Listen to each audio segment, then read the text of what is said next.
In 2018, a very interesting phenomenon occurred. At that year's Tony Awards, the nominees were as follows: Mean Girls, SpongeBob SquarePants, Frozen, and The Band's Visit. 4 shows based on movies, or in SpongeBob's case, a TV show, and with the exception of maybe The Band's Visit, all really popular stuff. And I remember at the time having 2 thoughts that have in one way or another led us to this point today. First, I thought, is this the landscape of theater that we'll be in from now on? Just jukeboxes and movie adaptations? The second was, boy, these 2 shows really sit in different camps in how they approach their source material. Like, on the one hand, SpongeBob is universally praised for its creativity and for trying to pull out all of the stops to translate the cartoon to the stage. Whereas Mean Girls essentially gets a lot of its pushback from its strict following to the original movie. So I began to somewhat keep a tab as the years went on, to see what role adaptations play in the world of theater, only to be reminded of a fact that I guess I'd always known, but never really thought about until the pieces came together. Whether it's movies or books or plays or even comic books, so much of the canon of modern musical theater is built on adaptations.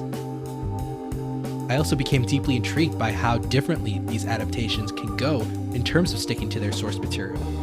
In fact, I eventually became fascinated by the entire notion of adaptation studies, which is all about how we as creatives adapt and why we adapt works. And as I began to think about the topic more and more, I was reminded that there is a perfect lens to look at this conversation through. And it comes in the form of everyone's favorite book that they were forced to read in high school, The Great Gatsby. In a feat not seen since the 2 versions of The Wild Party or the musical Sugar and Some Like It Hot, we are now in a moment where we have been treated to 2 different adaptations of F. Scott Fitzgerald's novel. In The Great Gatsby by Jason Howland, Nathan Tyson, and Kate Carrington, and Gatsby, An American Myth by Florence Welch, Thomas Bartlett, and Martina Mayok. Here we have 2 completely different shows attempting to tell different versions of the same story, really putting on display the nuances of adapting a work to the stage. In this episode, we're going to get a little extra scholarly. We are going to talk about these shows, but not in the same chronological way that we usually might. We're going to use these shows as lenses to look at the history of musical adaptations, as well as how adaptations work for those who create them and those who experience them. I'm Ricky, and this is Pocket Dramaturg Episode 7, 2 Gatsby Musicals, A Theory on Adaptation.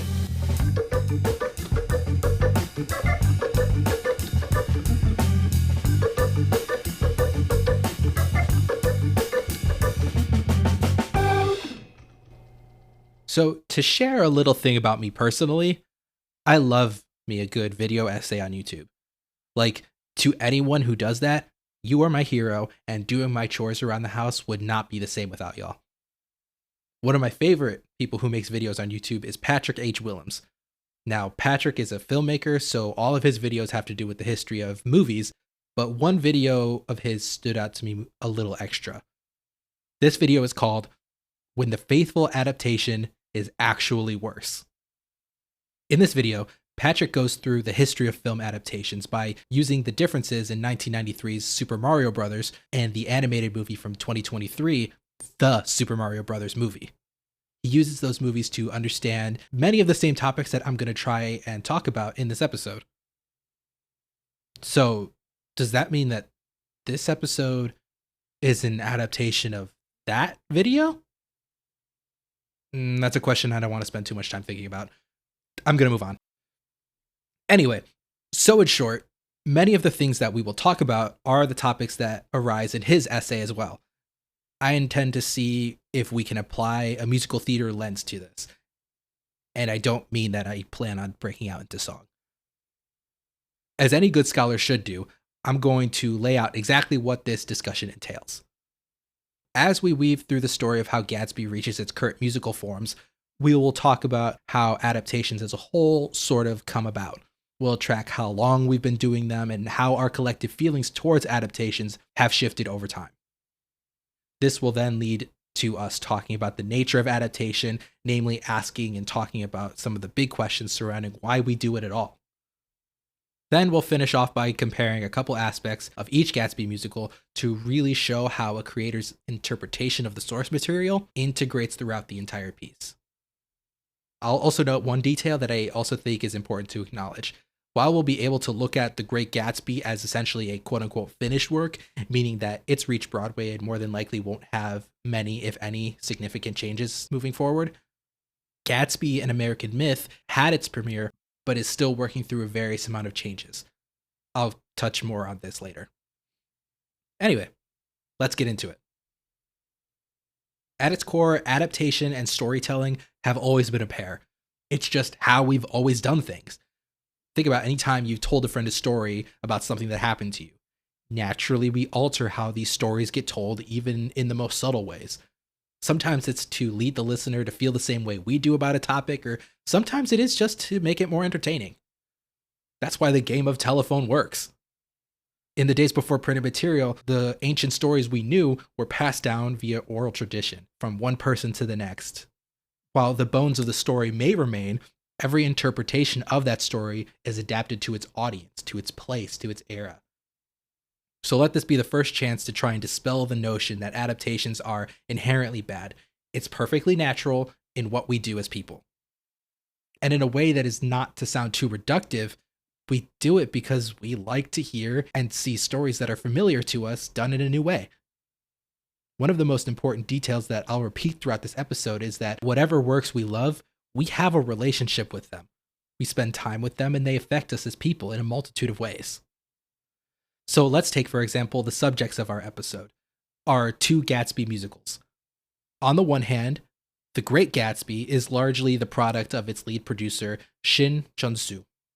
Shin, who had spent many years as an associate producer on shows like Dr. Zhivago and Holla If You Hear Me, decided to finally take a chance to become the first Korean to serve as a lead producer of a Broadway musical. And the piece he chose was one of his favorite books, The Great Gatsby. He felt very strongly about the book's themes about love and the pursuit of success, and thought that they would play on a stage in a way that would be resonant and appealing to everyone who connected with the book the way he did. Side note, I'll be putting in bits here and there about the creation of the Great Gatsby musical when necessary, but if you would like a more detailed look, I recommend the documentary by Wait in the Wings on YouTube for a full A to Z narrative on the life of that specific show. For Gatsby, an American Myth, the piece also grew from a more personal place. In 2013, singer Florence Welch had her first encounter with Gatsby adaptations when the song Over the Love by her band Florence and the Machine was featured on the soundtrack to the Baz Luhrmann film adaptation. Florence Welch has said in interviews, in addition to an early love of musical theater on her end, she's always felt haunted by the book and the themes that she felt rose to the surface in a way that she needed to express artistically. And both of these versions began to grow and truly pick up steam as Fitzgerald's novel moved like a train towards 2021, when the book would enter the public domain.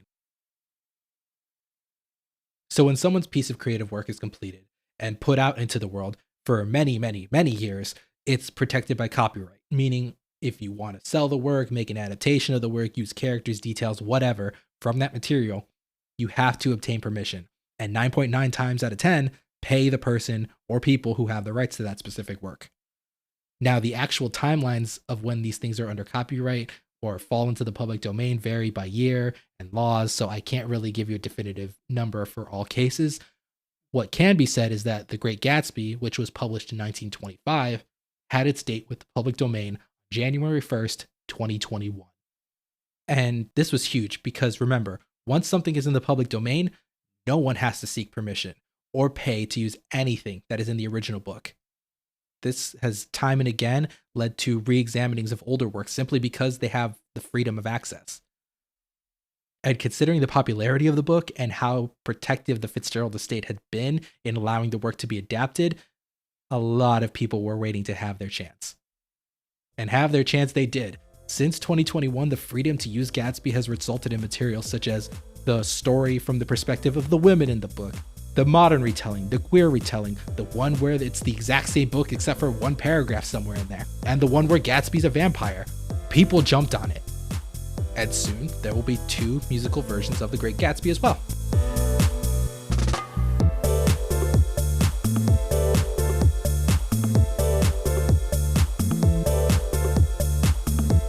As we continue to talk about the nature of adaptations and how they manifest in the Gatsby musicals, a question will undoubtedly arise.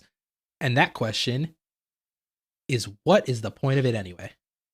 Because the conversation of adaptation naturally leads to questions of originality. Why do we continually seek to go back to the same well? And rest assured, as our modern trends move us towards adapting books to movies and so on and so forth, there's always been the debate on the merits of this. So for a lot of the early studies of adaptations, it's been mostly a matter of black and white. There was an idea that there are definitively good adaptations and there are definitively bad adaptations. And there was an easy cookie cutter way to understand why one was good or not.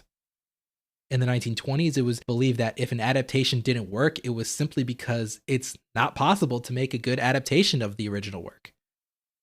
If I give the benefit of the doubt to this line of thinking, I can understand the sentiment of it, but realistically, we can understand that this line of thinking doesn't account for things like technological development, making different pieces more possible, and it doesn't account for artistic interpretation. Like, I'm sure Hans Christian Andersen couldn't have imagined that he'd ever see a Jamaican crab singing about the joys of sea life for his Little Mermaid. The technology hadn't reached that point yet. But ultimately, it helps that version of the Little Mermaid. Even as they became more commonplace, the reputation of being an adaptation rarely ever came with a positive connotation. To keep it brief, the notion was still that even if an adaptation was good, there was still inherently something wrong with it, and that would always be bad art. When writing about the concept of book-to-film adaptations, writer George Bluestone not only mentioned what I just said, but also believed in keeping pieces of art in their original medium. He believed that every medium should focus on creating original work that shows off best what that specific medium has to offer. Which leads into one of the main topics of discussion present in Patrick's original video, which comes from a quote of Adaptation Scholar Linda Hutchin. While no medium is inherently good at doing one thing and not another, each medium, like each genre, has a different means of expression and so can aim at certain things better than others. Linda has quite literally written the book on adaptation. Though her book, A Theory of Adaptation, only came out in 2006, it's really representative of the shift towards looking at adaptations not as a cheap copy or less than, but a very natural extension of how we as people tell stories. So let's break this quote down. While no medium is inherently good at doing one thing and not another, each medium, like each genre, has a different means of expression and so can aim at certain things better than others. Hutchin really wants everyone to stop and think. She wants us to remember that each medium has a capacity to tell a story in an incredible way, and no medium is better at it than another. Like, take Spider-Man. We have great Spider-Man stories told through books. We have great Spider-Man stories told through TV and film and video games. And we have a Spider-Man story told through musical theater. If the task is to tell a story, every medium has the capacity to get the job done. What Hutchin is trying to say is that while none is better than the other, like every person, every medium has a strength that they can try to utilize to their advantage to maximize the potential effectiveness of the adaptation. For books, I'd argue it's the amount of detail you're able to get into. Using The Great Gatsby, Fitzgerald's use of language is one of the most enduring pieces of the book, so much so that many adaptations of Gatsby will do backflips to work in the literal text of the book in any way possible. Film is really great at being able to truly capture what we've only been able to imagine before. Like, it's one thing to read The Notebook, which I have not, and read about the rain scene through Nicholas Sparks' words, which I'm told happens differently in the book, but once again, haven't read it.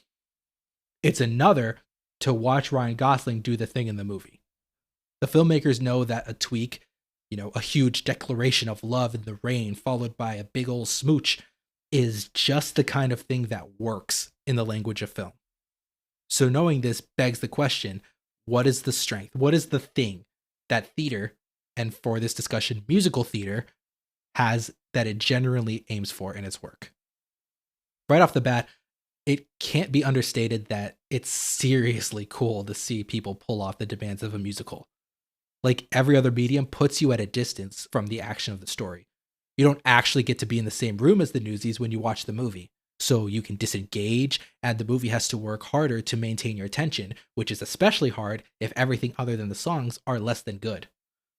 But I know for a fact that seeing real people in front of you do all of those pirouettes does something to your brain chemistry that really helps you get over the less perfect parts of the show. This is where I fight the urge to delve into my thoughts on the Wicked movies. This is not the time nor the place for it. One of the other strengths of the musical is arguably its most important, its ability to streamline information. Like, generally speaking, a musical doesn't go past 3 hours. Generally. And like, sure, a movie can tell a whole story in 2.5 hours, but the difference is most movies aren't trying to do that with one arm tied behind their back. A musical needs to tell a story. It needs to do all the things a movie does while consistently needing to take several minute breaks at a time to work in a song. So the genius of modern musical theater is being able to create a work where every element speeds up the transfer of information so that a conversation that might take several pages to describe or minutes to put on film, you can work through in a couple minute song.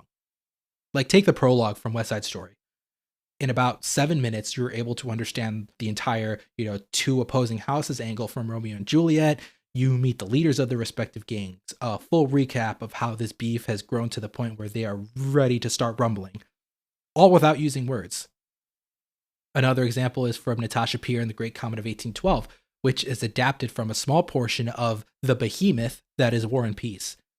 In less than 4.5 minutes, you're introduced to like 10 different characters and know enough about them to generally be able to get through the rest of the show and remember who they are and what they're about just based off of that intro. And this leaves out the contributions of artists like the set designer, the costume designer, who do everything to create that sense of immersion.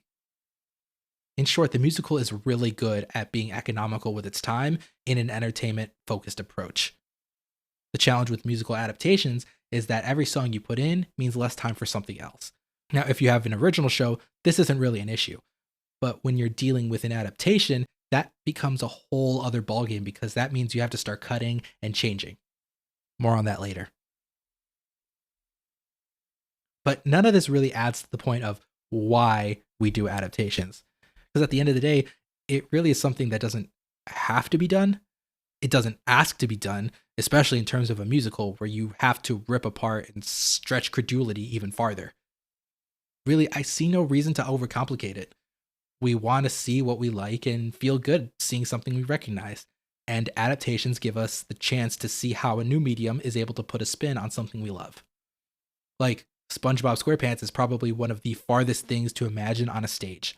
It's perfectly built for television, but a whole show of people finding creative and practical ways to make a cartoon come to life sure justifies the whole thing. It's like the cover of a song. We have no problem with the cover of a great song as long as the cover itself is still good. But as I've learned in my life, a cover's quality only really matters if you know the song in the first place.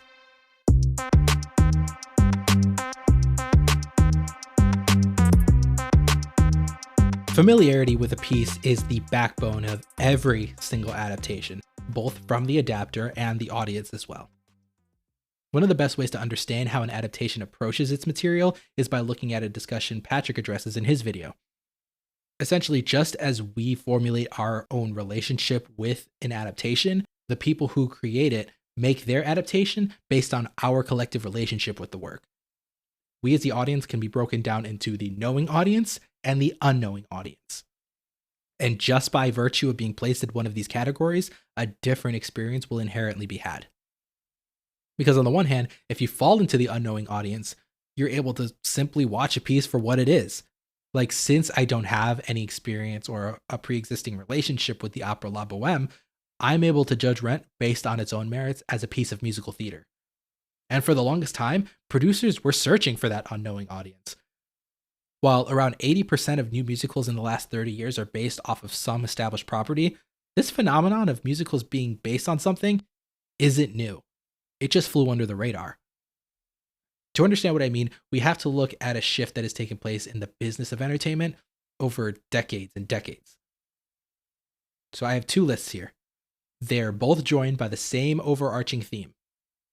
I'm going to read the first, and I want you to think about what these shows have in common. Then I'll read the second list, which again has the same thing in common as the first list. So here's list 1. Promises, Promises, A Little Night Music, Sweet Charity, and Applause. Now, think for a second about what all of these shows have in common. List 2 will make it clear. Here's list 2.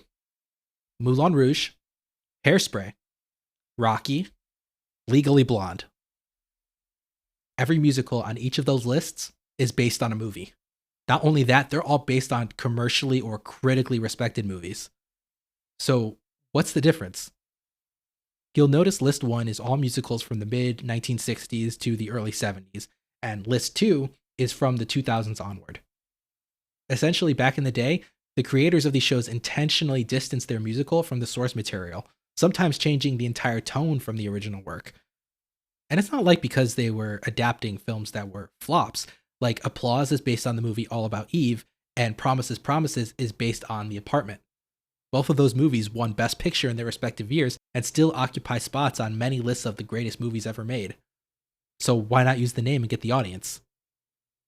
Forgive me if I sound a little preachy, but I'd have to guess it's because capitalizing on the pre-existing audience wasn't really the intention at the time.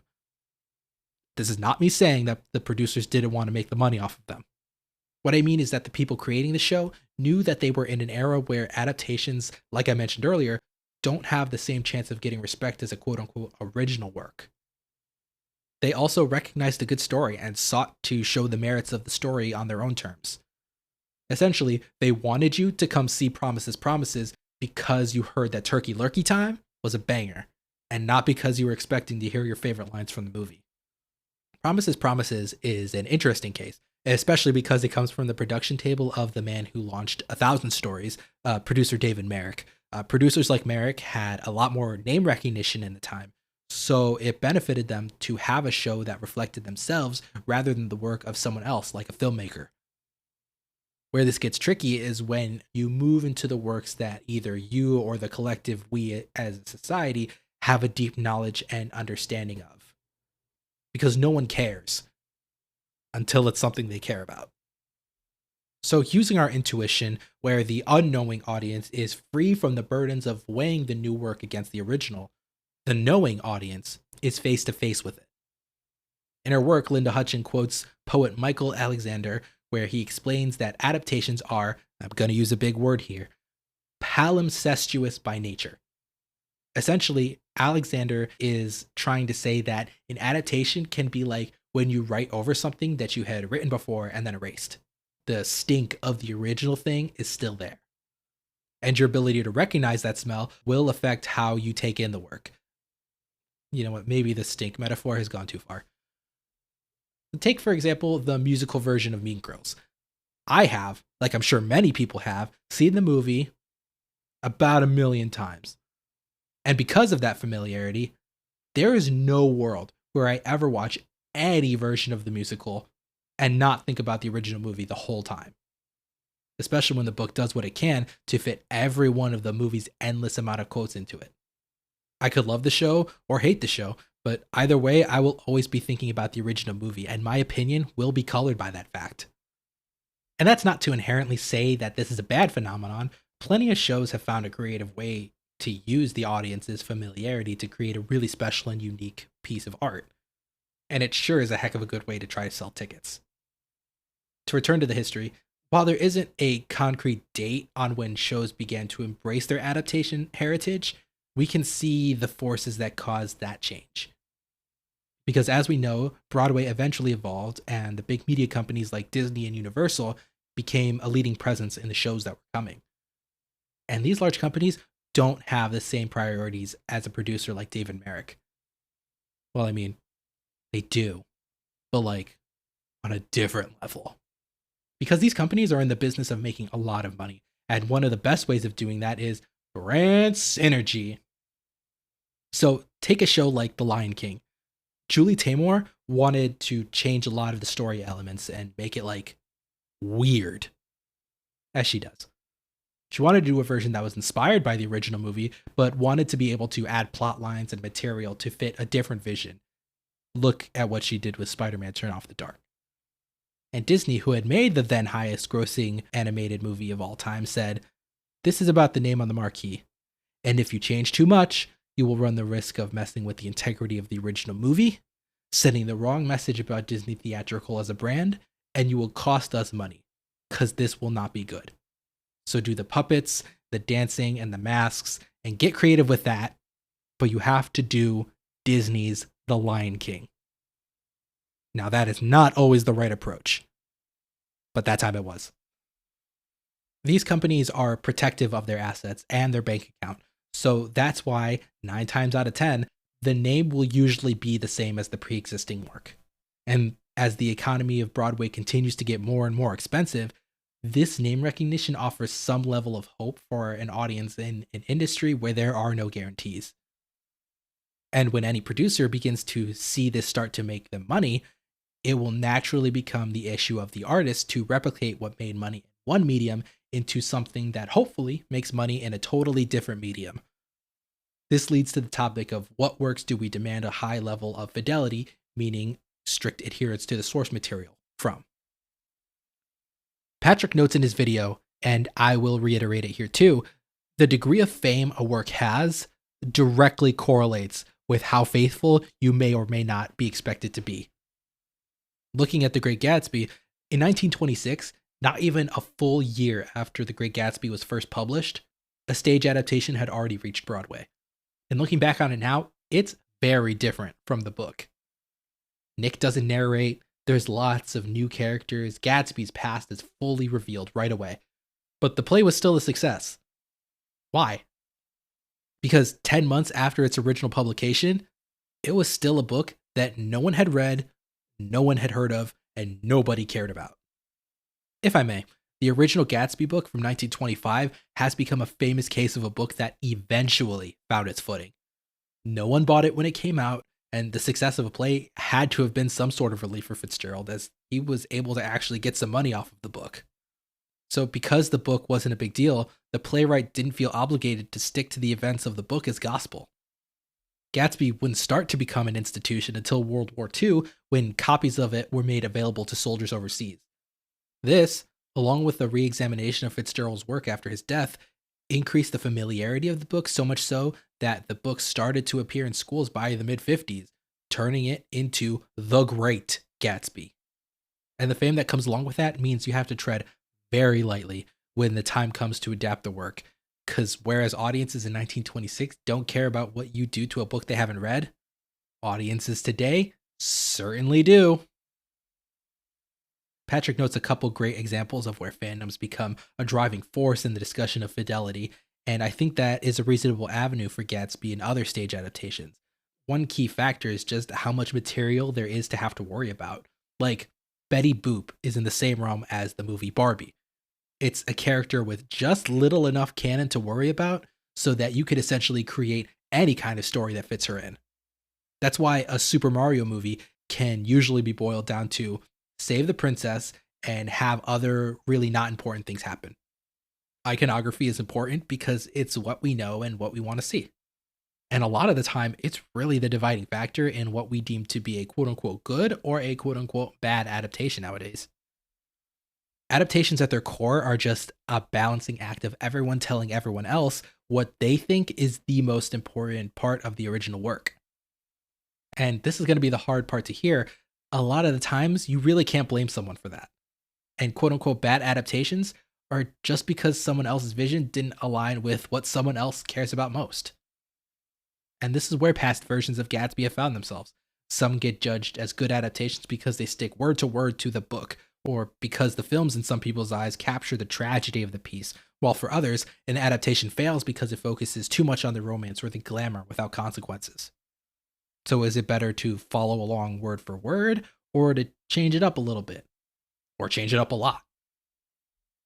In his video, Patrick creates a diagram which he refers to as the Super Mario spectrum of adaptation fidelity. where in comparing the two vastly different movies, he argues that an adaptation can fall anywhere on either side of the scale.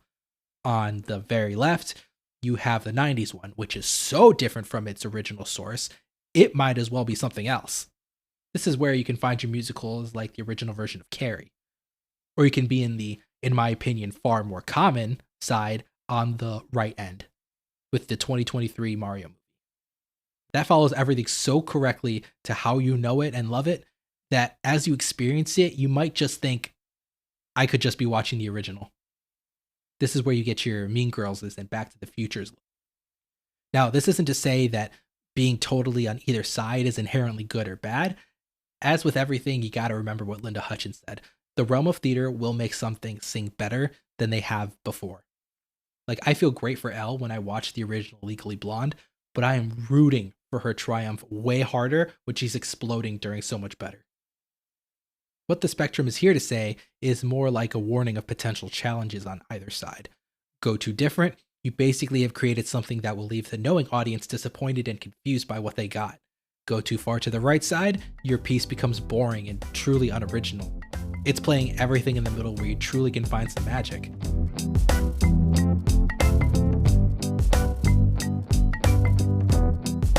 So now that you've been given everything you need to know about adaptations, let's circle back and look at both of these Gatsby musicals with new eyes. We'll now be able to see what the creators of each version see as the most important aspect of the book to present, and we'll be able to look at how these ideas have manifested in the title character of each piece. Before I go any further, I will once again acknowledge that for this episode, I'll be using the version of Gatsby and American Myth that premiered at the ART. So if you're in the future and David Cromer is the director or someone else is ushering in the future of this show, or I mention a song that gets cut later, forgive me, but this is the one I have available now. And much like our narrator, Nick Carraway, I will try to reserve judgment on the pieces, but also like Nick Carraway, my opinions will probably get through. So how are these shows fundamentally different? In short, Howland, Tyson, and Carrington's The Great Gatsby is like if you took every adaptation of the novel so far and recreated it through a 2020s lens for the stage. Gatsby and American Myth is more like painters who are looking at something and trying to copy it through their own strong style. But let's take a closer look at how they approach the story. Book writer Kate Carrington wanted to present their version of The Great Gatsby as a tragedy wrapped in a party. I'd have to imagine that the show really wants to have shades of a show like Cabaret and A Chorus Line, where you're meant to be drawn in by the fun parts of a musical. Show-stopping dance numbers, the spectacle, romance, only to have it all ripped out from under you. And to its credit, the show really does hit the nail on the head on some of this. It's really beautiful to look at. In a theater like the Broadway where the show plays, the size of the stage can be daunting if you don't know how to fill it. There's fireworks, an actual car that comes across the stage, set after set, a real cabin, a giant billboard for Dr. T.J. Eckelberg. The costumes are beautiful, shiny, and everything looks like it toes the line between book accuracy and the Baz Luhrmann movie aesthetic. It really does an excellent job of conveying this kind of show. The music and dancing is fun. Everything does what it needs to inject energy into the book and push forward the narrative that focuses on high romance and glamour. And they got great performers to deliver this material. Everyone is right for what they're being asked to do. Where this falls flat is when the show is juggling its tone and what it thinks it's doing versus how it looks and the relationship with the source material. So what I mean is, like, no one expects the producers to really hold a mirror to society. Its presentation really doesn't lend itself to exploring those themes. The Great Gatsby is in a similar-ish situation. Like, the presentation of this version presents conflict with the original work in a way that I'm not sure the musical fully justifies.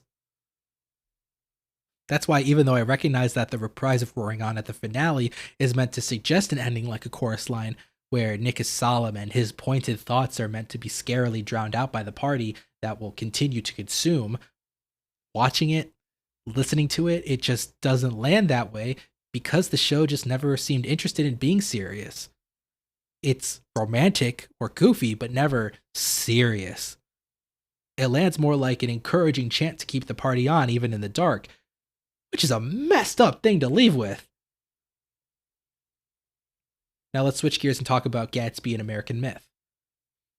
An American Myth takes another approach, which in its own way is incredibly rich and theatrically harmonious, but maybe to a fault. Now, if you haven't heard the music of Florence Welch before, and I mean the stuff that isn't Dog Days Are Over, the show is a lot more like that, more like her deeper cuts. Very personal lyrics, soaring vocals, and music that is gorgeous. But to paraphrase Mr. Sondheim, it's not a tune you can hum. It's not a tune that goes bump, bump, bum, dee dum. I genuinely thought I wouldn't break into song in this episode. Florence, alongside Thomas Bartlett and playwright Martina Mayock, who you may know from plays like The Cost of Living and Sanctuary City, crafted a deeply intimate piece that focuses on these characters as people over living up to the reputation of the Great Gatsby. Everything flows as a natural extension of the book. While a good amount of it still pulls text from the book, the team uses it more as a jumping off point. It really feels like Florence heard lines from the book and then used those as inspiration. Like when Nick talks about feeling within and without, it's the core of the song, but he's not reciting everything or pivoting to something else more generally. And then you pair that with, at the time, a director who has strong feelings about messaging in their work like Rachel Chavkin does, you have a piece that is powerful and driven. This version, in its attempts to contribute to the overarching themes of the show, sees the set as almost a big reflective metal sculpture where the pieces are meant to reflect the movement of industry surrounding the lives of everyone, rich and poor. The costumes can only be described as Hadestown-like. They tell a story as people like the Wilsons wear their dark or aggressive colors like their reds. The rich like the Buchanans wear their soft white or adjacent color outfits, but with a hint of dirt at the edges to demonstrate that what the rich have, they have because of the people who wear the colors, people like the Wilsons. Powerful stuff all around, but the kind of thing that, like a book, is incredible to think and talk about, but harder to take stock of as you sit in the show for the first time.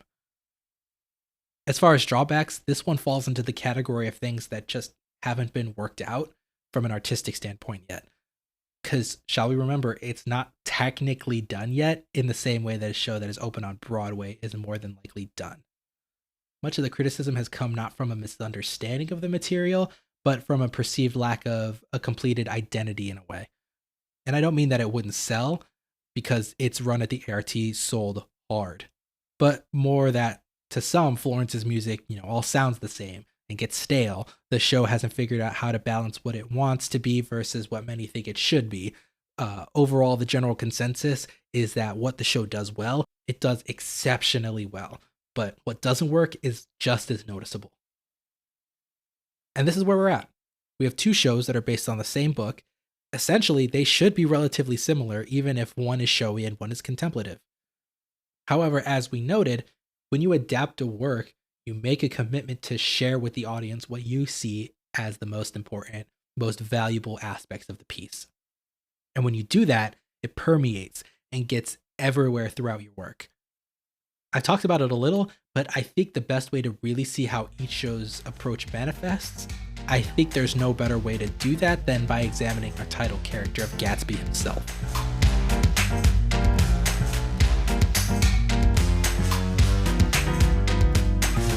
So we have the Great Gatsby's version of the character. To put it in the words of Rachel Bloom, he's just a boy in love. He can't be held responsible for his actions. He has no underlying issues to address. He's certifiably cute and adorably obsessed. I really thought I wasn't going to end up singing in this episode. Whatever. This version of Gatsby, he's a lover boy. He's down bad crying in the gym and has never, ever done anything wrong, ever. This is where the emphasis on the party and the overall thesis behind this version of the story starts to come off the rails a little bit. Because this version was originally meant to be built around Gatsby. Nick was not going to be our narrator. Gatsby was. Lest we forget, the show was originally supposed to start with Gatsby throwing off his mask to say that he was done with the Spanish flu, a moment that thank goodness got cut because, oh boy, it is still too soon. The writers believe the story has tragic elements, but, and this is just my opinion, they believe that the tragedy is that Gatsby and Daisy just can't be together, and because, like many adaptations of Gatsby, this version also positions the high romance of Daisy and Gatsby at the center. This makes Tyson Howland and Carrington's version of Gatsby more closely aligned to other film adaptations who are most inclined to make Jay more of a likable character, despite the fact that he is definitively a criminal and kind of a weirdo. Like, take for instance the scene where we meet Gatsby.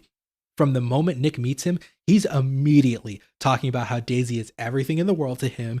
He even starts thinking about how he did everything for her before Nick even gets an idea of who he's talking about. And even after Nick tries to express that it might not be a great idea for Gatsby to go after a married woman, Gatsby's there to continue just crying for Daisy and believing his love is more important. And of course, part of this is because of who you have leading the piece, because let's be clear, Mr. Jeremy Jordan has built his career on soaring ballads and being charming. Oftentimes, that's a reputation you don't try to mess with and have a performer like him play morally gray, so you gotta align the character more with the performer. But at the end of the day, this version of the show hires a Jeremy Jordan type because it doesn't plan on doing the morally gray thing in the first place.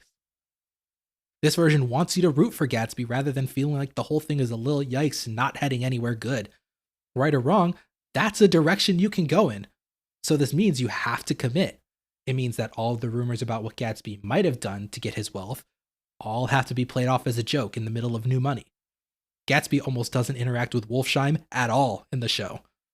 All of Gatsby's too good to be true lies about being near Nick in the war, all his praise and Little Montenegro, don't have the same feeling of this guy's trying too hard. It's just accepted that this is who Gatsby is supposed to be. The perfect guy who missed his chance rather than foolishly believing he ever had one at all. This partially comes about because in this version of the show, the women are smart enough to smell the deception of every man a mile away. Because in the book, while the women are one-dimensional, it can be argued that Daisy goes along with her affair with Gatsby partially because it's a chance to enjoy herself, but also because she's lived a life where consequences haven't really mattered yet, so what harm could an affair do? So, if you want someone as smart as this version of Daisy, who knows the world isn't built for her, to choose an affair, to choose to put all of her privilege at risk, to choose the possibility of crossing Tom, she can't be doing it for anyone who is anything but pure. Then, you have the version of Gatsby from An American Myth. While maybe not a flawlessly written character, what you do have is a different idea of Gatsby more in line with the tone of that specific piece. Because the priority of Howland, Tyson, and Carrington's Gatsby is getting the girl, Myoke and Welch's version of him has a singular priority of becoming someone who matters. So if you recall the end of the book, Gatsby's father is one of the few people who come to his funeral, and along with him he brings a book that lays out that since he was a child, Gatsby believed that he could, through sheer discipline and force of will, get to be greater than what he was born as. And knowing this reframes how we see his pursuit of Daisy as someone who he does love, but also the perfect wife for his idealized version of himself. So this version, regardless of sincerity, which I do think is there, Gatsby keeps his eye on the prize. Everyone to some degree is a pawn, which sounds more dastardly than I intend it to be, but what I mean is that no one ever gets to see past the front that is Jay Gatsby, because he believes that that is who matters and people will only care about that person. Time and again, he repeats over and over again that he wants to be somebody. He's a salesman, a larger-than-life reputation because he wants people to believe that he's worth more than he was born with. He wants to sell everyone on it because if everyone else buys it, then he has achieved it. He knows that he needs Nick's help, so he plays a little closer to Nick's clear attraction to him to get him to look past his red flags. He says all of the right things, makes all of the right moves in perfect time. This Gatsby learned from Wolfsheim to use his charm on people and to do the things that don't feel good because that's the only way to get somewhere where you weren't supposed to be. Take a song like Mr. Nobody from Nowhere from An American Myth and compare it to something like The Past is Catching Up to Me or For Her from The Great Gatsby. In Mr. Nobody from Nowhere, Gatsby starts by talking about how it was nice to have Daisy with him again, but then he quickly pivots to talking about being so close, not to Daisy, but to it. He keeps saying it, meaning that there is a greater goal to achieve, and that having Daisy is only a part of it. Compare that to Past is Catching Up, or for her, and it's all about how Gatsby's worth is entirely dependent on Daisy and Daisy alone. This version isn't afraid to acknowledge the dark side because it fits the overall air of this production. Chafkin and the writers want to reinforce the theme that everything has a price, whether you pay it or someone else does. This version doesn't want to hide its message for the last moment. It wants you to be front and center with it. And because of these approaches, that's how a scene like the one at the plaza can have so much nuance based on its approach. Because if you look at it from the perspective of the whole show, it's very easily Gatsby is stressed because he knows he's losing his grip on what he worked for. But if you look a little deeper into these individual interpretations, one Gatsby is feeling the fear of having gotten so close to what he wanted only to lose it at the last second, while the other is feeling the fear that nothing he did ever mattered in the first place. And that's media literacy and the magic of adaptations, baby!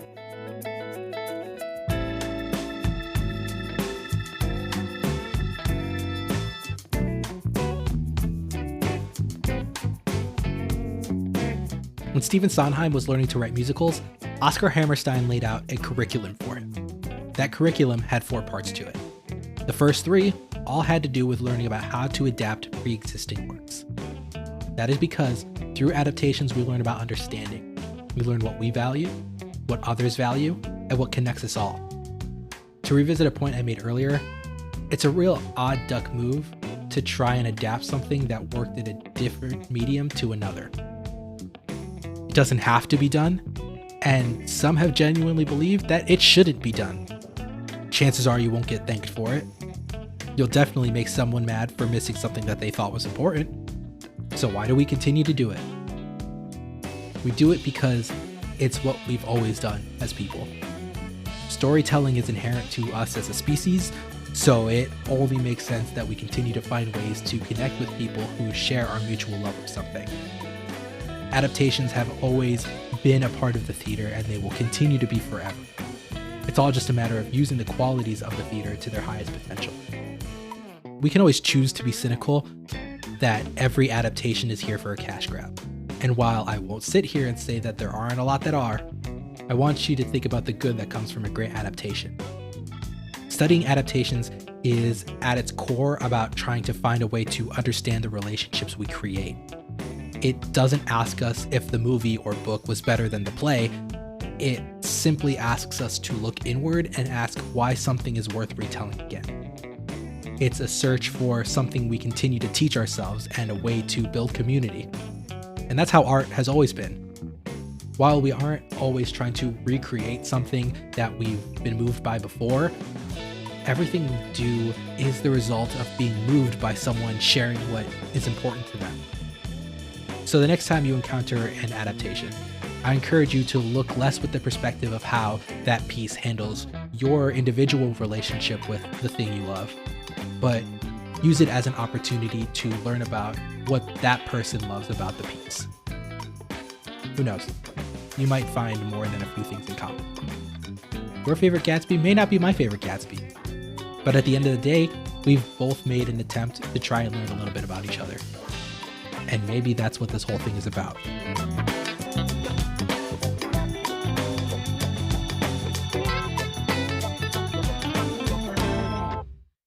And that's the end of the episode.